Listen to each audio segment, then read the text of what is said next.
Hey guys, I'm Phil LeBlancs and welcome to a new NPC. And this is going to be a little bit different because we will not be talking about video games this time. Oh my god. We're actually going to be talking about Avengers Infinity War, which I saw a few days ago. And you know what? That's nerdy. This is Nerdy Phil chat, so nerdy, nerdy, nerdy. Doesn't have to be about video games. It could be about anything nerdy or anything I want because it's my channel. I was going to put this up like right after I watched the movie, but it was like 2 a.m. and I was super tired. And I figured this way it gives a couple people, like a bunch of you guys, to watch the movie and actually kind of digest what you guys saw. Spoiler alert, I just want to put that out right now. I will be talking about, the entirety of Avengers Infinity War, so that's everything in the movie. So if you don't want spoilers, if you haven't watched the movie, don't watch this yet, It's hard to believe that, holy crap, the MCU, the Marvel Cinematic Universe, has been around for 10 years since 2008's Iron Man, and it's all culminated to this movie, Infinity War. And I mean, it's part one of two.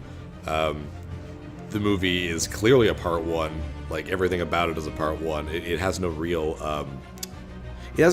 climax. If that makes any sense. I mean, I guess it does. It's just it's a bad, like it ends on a bad note on purpose, so that the second movie could work off of that. But yeah, so after all these years, Thanos has finally decided to friggin' do something, and he's after the Infinity Stones. Which are, throughout the movies, everyone's been, like, kind of, not after specifically, but they've been brought up. You had, like, the Tesseract in Captain America, you had the Aether from Thor Dark World, the Orb, or whatever, from Guardians of the Galaxy, you had Loki's Scepter, and the Time Stone, the Eye of Agamotto from Doctor Strange. And Thanos is finally like, I'm gonna get all these stones, and I'm gonna do some crazy bad guy shit. And what's crazy is, and I didn't expect this at all, is that Thanos, like, I've read the Infinity Gauntlet comic, which is kind of what this is thinly based off of. And in the comics, it's about Thanos, he gets the Infinity Stones, and you don't even see it happen. It happens, like, in another comic or something. But he already has the Infinity Gauntlet, and the stones are already inside it. He's already, like, the most powerful being in the universe. And the whole point of what he's doing there is he's trying to impress Lady Death, who is, like, an actual physical representation of death, and she's a woman, and sometimes she's a skeleton, I guess. I don't know. And it's about Thanos kind of trying to win her love, and thus he destroys half the universe. And in this, it's different. Thanos is fairly one-dimensional in the Infinity Gauntlet comic, but Infinity War, the movie, Thanos is kind of the most dangerous type of villain of all, and he's the villain who thinks he's the good guy. He's the hero of his own story, and in a way, Infinity War is his story. This movie is for the most part, told through his point of view, and it works. It works really, really well. Thanos' idea of him being a good guy is that throughout all these planets and all these things, is that the universe suffers from overpopulation. There's not enough food and resources to go around. So his idea is to thin the population out. And his ultimate plan is to have the universe's population. That's kind of what he was doing, I guess, most of his life. Is he's been going to planet and destroying half the civilization at random. And that's kind of what I like about the way Thanos works. Is like he's not scrounging up all the poor people and killing them. He's not scrounging up all the people of this type of people. It's not like a race thing or anything else. It's just half the planet, and that's what he's kind of been doing. And I guess he's finally like, you know what, this would probably be easier with the Infinity Stones. So he kind of starts doing that. But he says it. I forget who he was talking to. I think it was just straight up Gamora he was talking to. But it was Gamora. He was talking about how Gamora's planet was overpopulated and people weren't happy. And then he went there and culled half the planet. And then, like, now the planet's really doing well. Kids are waking up with full stomachs. They're not hungry. People aren't starving. There's enough to go around. And he thinks of himself as a savior in that sense. And it makes him really interesting. And Josh Brolin totally nailed it. His acting is so good because I keep forgetting that that's just a big old CGI character there. And yes, like Josh Brolin did the motion capture for it, but basically he's almost like he's 99% friggin' CGI, and you forget that he's so well realized and just a great character, and by far the best villain in the MCU and the best character in this movie. I'll be really honest. As awesome as everyone else is, Thanos steals the show. He's so good. At the beginning of this movie, he already has the gauntlet, and he has the gauntlet, like, we already knew that at the end of Avengers 2, where he puts it on, just like, fine, I'll do it myself. And this is, like, so cool. So he starts off, he already has the Power Stone, he already has the Space Stone. I forget which stone's which here, but he gets the stone for the Tesseract, which I believe is the... I think that's the Space Stone? I'm not 100% sure. And he didn't show him getting the other stone from Xandar, which is kind of a shame. But I mean, this movie's already more than 2.5 hours long, so it's fun that we don't see everything. So he already has 2 of the stones. Loki tries to kill Thanos, and Thanos just straight murders Loki, just chokes him. And it's true that people are like, oh, we've seen Loki die before, but I actually think this one's for good. Tom Hiddleston's been an amazing Loki, but I think Loki's done. And I mean, who knows? Maybe he'll come back in like 5 or 6 more movies. I don't think he's gonna come back anytime soon. I think it's actually good that he's dead. I think we've had enough of Loki for a little while. And it's like in the comics, Loki's still a god. He's the god of mischief. There'll be a way for him to come back. But I think for now, I think his death is permanent. As permanent as a death in a comic book movie can be. Hulk straight up fights Thanos. Thanos does not kill Hulk, which is interesting, but he probably would have if the Hulk didn't escape, basically. But Hulk versus Thanos and just a hand-to-hand like fight, and Thanos just friggin' whoops him. It's such a good fight scene too, because you never really get to see Hulk just bodied like that. It's just crazy how beat up he gets from that, and it's really cool. It's really interesting. We also get to see the Black Order, 4 characters who are fairly new in the comic universe. I had never heard of them until this movie, and the pop vinyl figures that we get at work.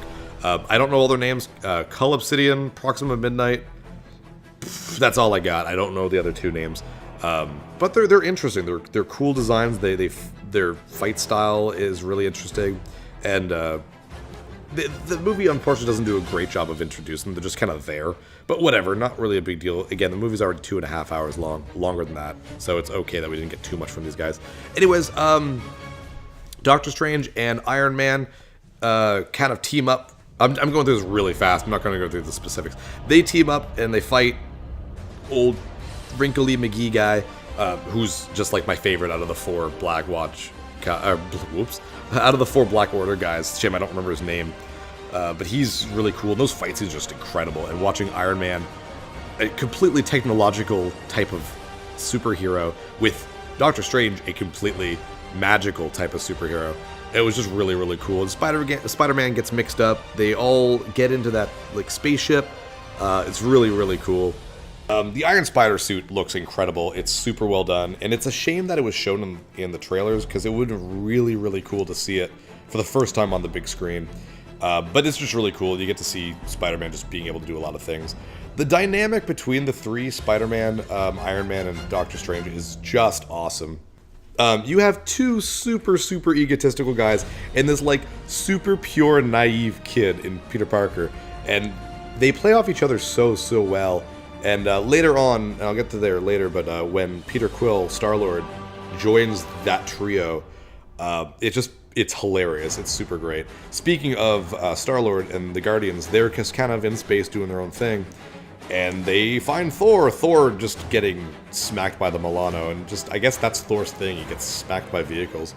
And this scene is just incredible, with Thor, being Chris Hemsworth and this giant, beautiful man, and everyone's like talking like, oh, look how he's like an angel that a pirate had a baby, and Drax, you're so funny, and Star-Lord's all like trying to be manly in front of Gamora, and it leaves some really, really great scenes. It's super funny.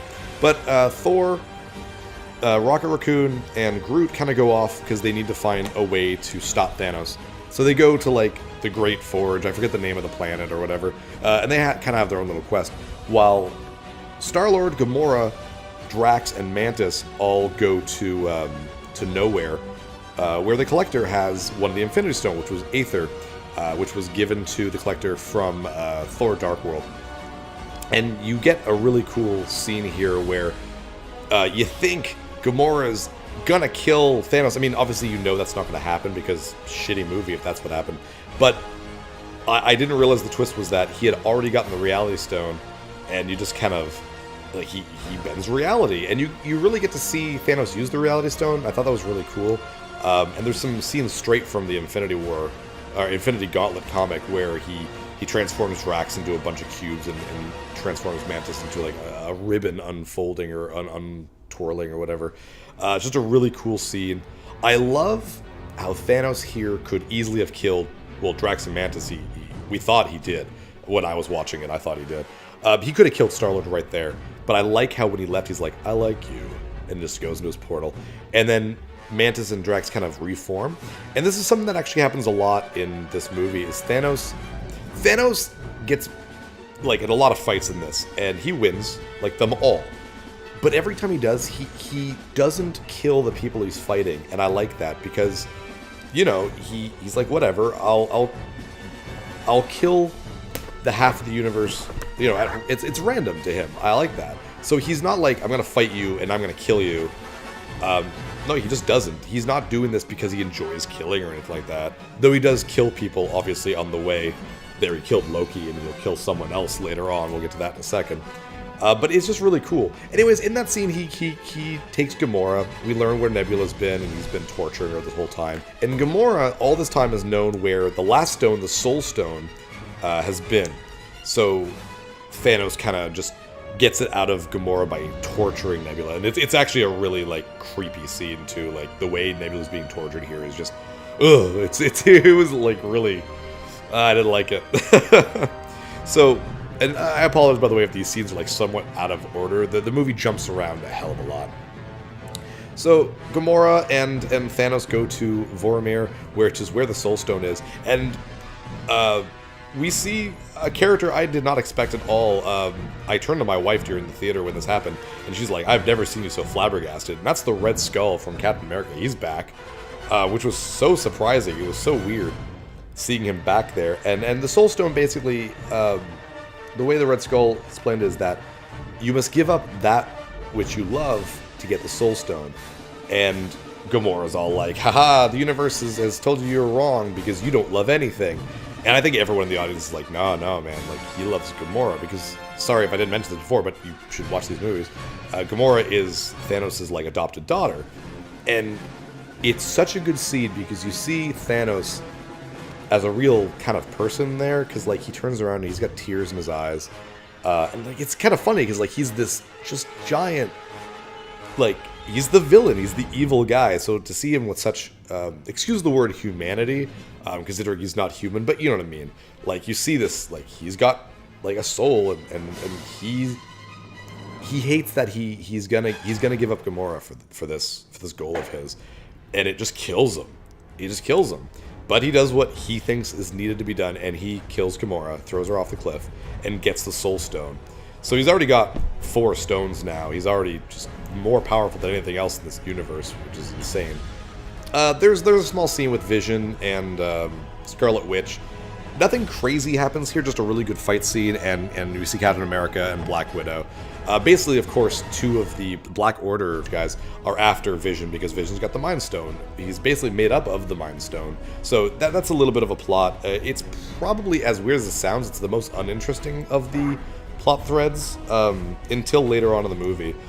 Just nothing really happens to this. It's just a way to have Cap and them in the story. So back on the spaceship after defeating cool, wrinkly, psychic guy, Spider-Man and Doctor Strange and Iron Man get to Titan, where they think Thanos is going to be. He's not. And they meet up with the rest of the Guardians. And Star-Lord and Doctor Strange and Iron Man have such great witty banter between them. It's super, super wonderful to see all these characters from all these universes, from all these movies just together. It was wonderful. And Doctor Strange kind of takes the time out, and he's able to, like, he looks through the future with this time stone, because his time stone is, you know, one of the Infinity Stones, and he sees like 14 million possibilities, and in all those possibilities, in all those futures, the Avengers win once. So, at least it means we know they can win, I guess. So this is massive fight scene with Thanos and all the characters that are there on Titan. Just like half the Guardians, Iron Man, Doctor Strange. It's such an incredibly well done scene. and we thought Iron Man was going to bite the bullet. There's a scene where, like, Iron Man is about to die. But before that, the plan that they actually had was so good to get the gauntlet off of Thanos' hand. It was such a good plan, and they almost had it until Star-Lord freaks out, and this is probably the angriest I was in the entire movie. It's the first thing I said as soon as we got back in the car was, like, you goddamn it, Star-Lord. So Star-Lord finds out that Gamora died, that Thanos killed Gamora, and he just flips out and just starts wailing on Thanos. And this whole time, Mantis has, like, Thanos under, like, her kind of sleep control so they can get the gauntlet off. And he's, like, super powerful, so he's able to fight it a little bit. But Star-Lord goes crazy, starts beating on him, and that wakes him up. And they were so friggin' close to getting the gauntlet off. I was so pissed off. I was so angry about it. But, I mean, the way I see it, and my wife had to explain this to me because I'm such an idiot and I'm just so angry about it, is that, hey, Doctor Strange saw all these possible futures and only one where they won, and he was like, you know, this had to happen. This is the end game. So Iron Man almost dies. He takes on Thanos one-on-one, and Thanos wins. But at the last second, Doctor Strange gives up the Time Stone. He's like, if you let him live, I'll give you the Time Stone. And to be honest, I actually thought that he'd be like, okay, gives the Time Stone, and then just kills Iron Man. But again, Thanos isn't into wanton destruction in that sense. So he's like a man of his word. He allows Iron Man to stay alive, and that's when Doctor Strange like says, like, this is the only way. So that's basically it for those characters. We see them at the end, but that's their big thing. Now Thanos has friggin' 5 of the 6. The last one is Vision's Mind Stone. So Thor's whole thing is that he's trying to find out how he can stop Thanos, of course. So they go, and I apologize, I forget names here, but he goes to, like, basically this great forge from a dying star. That's where Mjolnir was made, and it looks like everyone's basically dead, everyone who's there, and the only one left is Peter Dinklage, who I did not expect to see in this movie at all. Anyways, Peter Dinklage is, you know, one of the dwarfs there, and he's able to, he's one of the best forgers in the world, and he's the one who created the Infinity Gauntlet for Thanos in exchange to not have his people killed. And this is where I don't get, is that Thanos actually killed them all. And it's just like, well, that's weird, because, like, the other parts of the movie, Thanos is, like, not the type of person to just kill for the sake of killing. So it's weird that, in this sense, he did. I think it would make more sense if he was like, I'm going to kill half your people, because that's just his thing. He kills half of people. And I don't know, maybe they just didn't want to hire more people and do more CGI for the dwarves. I have no idea why he did it. I don't know. It just, that part felt a little out of place. But anyways, Peter Dinklage and Thor team up together, and they form, they create the Stormbreaker, which is like an axe. It looks really cool, and it's actually apparently Beta Ray Bill's weapon in the comics. Again, sorry, I'm not giant into the comics, so I apologize if I get this stuff wrong. But yeah, so he gets a new weapon, and then he's like, alright, back to Earth, and they go to Earth and stuff. Meanwhile, on Earth, and there's not a lot of Earth scenes here, Vision has been taken to Wakanda, so you have Black Panther, Captain America, Vision, Scarlet Witch, Black Widow, Falcon, and War Machine. Is that all of them? I guess Bucky, because he's in Wakanda as well. And they're trying to separate the Mind Stone from Vision, but I guess there might be a way that Vision can be taken like apart from the stone and keep him alive, and then they can destroy the stone. So that's kind of their plan, but of course, you know, Thanos appears and this giant battle happens, and it's just super friggin' cool, and this is like the end game of the movie, so it's like 25 minutes of just straight fights. I won't talk about everything that happens here, though I will mention that Hulk, or Bruce Banner, I guess, in the Hulkbuster, when the Hulk refuses to come out, it's very, very cool. I heard a lot of people were really upset because, I mean, the Hulk was shown in the trailers, and I kind of agree that's a little shitty that they would do that. But I'm okay, because I like Bruce Banner. I really like the way Ruffalo's been Bruce Banner all this time, so the more scenes with Bruce Banner and less with Hulk, I'm kind of okay with that. And I think that was a cool idea, I guess. Anyways, the fight scene happens, and Thanos appears, and Scarlet Witch is forced to destroy Vision, basically. Destroy the Time Stone while it's still... She's forced to destroy the Mind Stone while it's still inside Vision, because they have no time left. So, She does. She blows up Vision, and it's kind of heartbreaking because Vision's one of my favorite characters. I really like him. And then Thanos, he's like really calm and is like, now's not the time to mourn, little one, and uses the time stone and brings him back to life, only to reach into his head and just take the stone. And it's a hard death to watching Vision die. His body just lifeless and colorless, and just that scene will be with me for a little while. So I feel bad for Vision because he had to die twice there. And with a completely full gauntlet, holy crap, Thanos is able to finally do what he wanted to do, but then just takes an axe to the friggin' chest. Thor has gotten back to Earth, joins the fight, and nearly has Thanos killed. He's just there, and he's all pissed off. He's like, I told you when you killed Loki that I would kill you. Sorry for my absolutely terrible Thor impression there. And I love Thanos's, because my mind was thinking, why the hell did you chop off his hand instead if he has the gauntlet? And Thanos kind of says the same thing, except it's you should have gone for the head, and snaps his finger just like that, and Thor's like, what did you do? What did you do? And then Thanos is able to escape. And I know what's going to happen, because this is the only thing I called, and I think most people who know anything about Infinity Gauntlet or War or whatever, I think they called it, was that Thanos was going to be able to do this at the end of the movie, that he was going to snap his finger, and then half the universe was going to die, basically. Half of the universe's, people from the universe were going to die. And that's what happens. We go to all the characters, and the first one to go was Bucky, and that kind of hurt, man, because I like Bucky. But, he just turns into ash, and just, it's super cool, because there's very little music, and just the audience in the theater was super quiet, and he just kind of turns into ash and just flows away. We see a bunch of other characters. Black Panther dies, Falcon dies, friggin' Star-Lord, Drax, and Mantis, and Groot, so that's 4 more of the Guardians of the Galaxy. They're gone. Rocket's the only one left, and he's on Earth with Thor. Doctor Strange, and the thing is, Doctor Strange dying and turning to ash and stuff is bittersweet, because he knows that this is the right path, that in order for them to win, this needs to happen. So he basically sacrificed himself here in order for the world to keep going. Scarlet Witch goes, but my wife said this on the way home. It's she almost looked like she was okay with it, because she's already lost everything to her with Vision gone, so that was bittersweet as well. And then Peter Parker. This killed me. I started tearing up.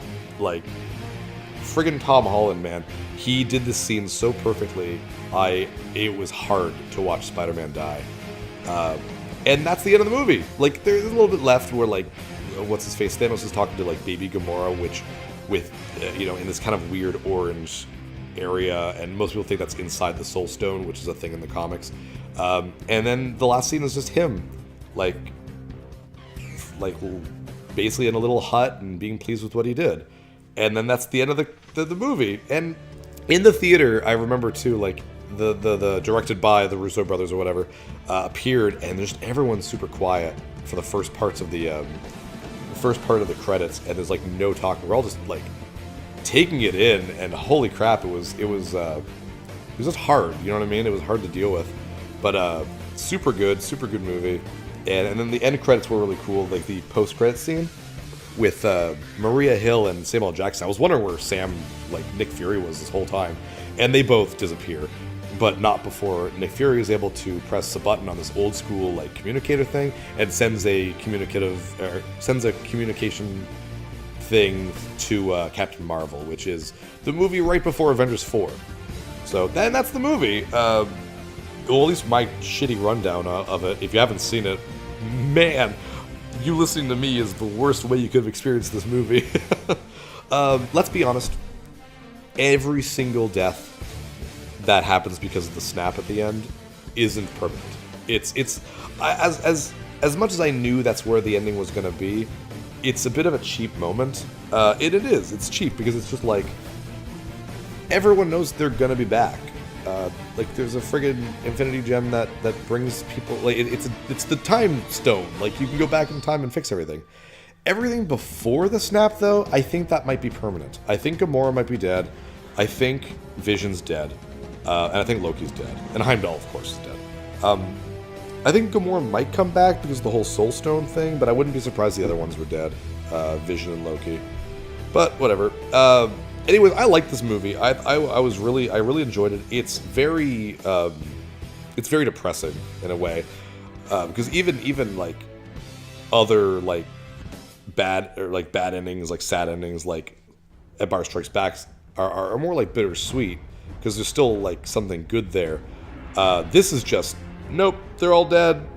Bye, and that's like the end of the movie. And so it's we all just sat there, and it could have also been because it was very late at night, but I found this movie very exhausting. It never stops, and it's long, but it never felt like it was too long, like some other movies like Batman vs. Superman or Justice League. But by the end of the movie, I was just exhausted. So much had happened, but I enjoyed it. I'm super looking forward to Avengers 4, whatever it's going to be called. I want to find out the name, because apparently the name wasn't showed off because it was like a huge spoiler. But looking forward to it. But tell me what you think. If you watch the movie, I'd love to know what you guys think. Spoilers all around in the comments. Obviously, this is a spoiler video, so if you want to spoil things regarding this movie, please feel free.